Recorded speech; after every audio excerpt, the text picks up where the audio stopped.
King residency എല്ലാം കണ്ടു കഴിഞ്ഞ് നമ്മൾ നേരെ പോയിട്ടുണ്ടായിരുന്നത് ഫുഡ് കഴിച്ച് ഹോട്ടലിൽ ചെക്ക് ഇൻ ചെയ്തിട്ടുണ്ടായിരുന്നു. ഈ ക്ലിപ്പ് ഞാൻ എടുക്കാൻ വിട്ടുപോയിട്ടുണ്ടായിരുന്നു കേട്ടോ.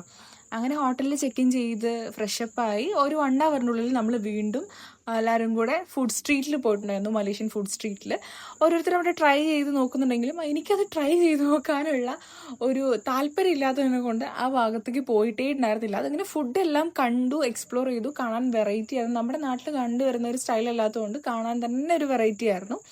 പിന്നെ കുറച്ച് നേരം അവിടുത്തെ ഒന്നാമത് ആ സ്ട്രീറ്റിൻ്റെ അകത്ത് ഈ അവരുടെ ഫേമസ് ഫ്രൂട്ടായിട്ടുള്ള ദുരിയാൻ്റെ സ്മെല്ല് കാരണം നമുക്കത് അഡ്ജസ്റ്റ് ചെയ്യാൻ ഭയങ്കര ബുദ്ധിമുട്ടായിരുന്നു. പിന്നെ കൂട്ടം തെറ്റി ഞാൻ കുറച്ച് ടൈമൊന്നും ഒറ്റയ്ക്ക് നടന്നു കേട്ടോ. കാരണം വേറൊരു കൺട്രി, അവിടുത്തെ കൾച്ചർ കാര്യങ്ങളൊക്കെ എൻജോയ് ചെയ്ത് ഒറ്റയ്ക്ക് ഇങ്ങനെ നടക്കാൻ ഒരു ഭയങ്കര രസമുണ്ടായിരുന്നു. അതെങ്ങനെയാണ് അതിൻ്റെ ഫീൽ എന്ന് എനിക്ക് പറഞ്ഞു തന്നാൽ മനസ്സിലാവില്ല. അങ്ങനെ എൻ്റെ ഒറ്റയ്ക്ക് നടത്തൊക്കെ ഒന്ന് കഴിഞ്ഞ് ഞാൻ തിരിച്ചു വന്നപ്പോൾ ഇതാ കൂട്ടിനൊരു അള കിട്ടി. നമ്മുടെ തന്നെ ടീമിൽ നിന്ന് ഇങ്ങനെ ഓരോരുത്തർ വഴിയിൽ വെച്ച് കാണുന്നുണ്ട് കേട്ടോ. പിന്നെ നമ്മൾ എന്തായാലും കൂടെ പോയിട്ടുണ്ടായിരുന്നത് നേരെ ജ്വല്ലറി കളക്ഷൻസും ബാഗും ബാംഗിൾസൊക്കെ കാണാനായിരുന്നു കേട്ടോ.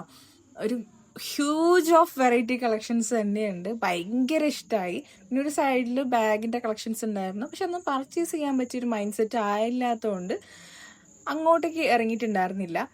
പിന്നെ നമ്മളിങ്ങനെ സ്ട്രീറ്റിലൂടെ എല്ലാവരും കൂടെ അങ്ങോട്ടും ഇങ്ങോട്ടും നടന്ന് പിന്നെ കുറച്ചൊരു ഫോട്ടോഷൂട്ടും വീഡിയോസും കാര്യങ്ങളൊക്കെ ഞാൻ അങ്ങോട്ടും ഇങ്ങോട്ടും എടുക്കാൻ ശ്രമിക്കുന്നുണ്ട്. പക്ഷെ എനിക്കൊന്നും അങ്ങോട്ട് റെഡി ആവുന്നില്ല. എത്ര വീഡിയോസ് എടുത്തിട്ടും റെഡി ആവാത്ത അവസ്ഥയുണ്ടായിരുന്നത്. പിന്നെ ഫുഡൊക്കെ കഴിച്ച് കേരള സ്റ്റൈൽ ഓഫ് ഫുഡായിരുന്നു ഉണ്ടായിരുന്നത്. ഫുഡൊക്കെ കഴിച്ച് നമ്മൾ തിരിച്ച് റൂമിലെത്തിയിട്ടുണ്ടായിരുന്നു. അപ്പോൾ ഇന്ന് ഇത്രയേ ഉള്ളൂ. ബാക്കി നമുക്ക് അടുത്ത പാർട്ടിൽ കാണാം. അപ്പോൾ ബൈ ബൈ.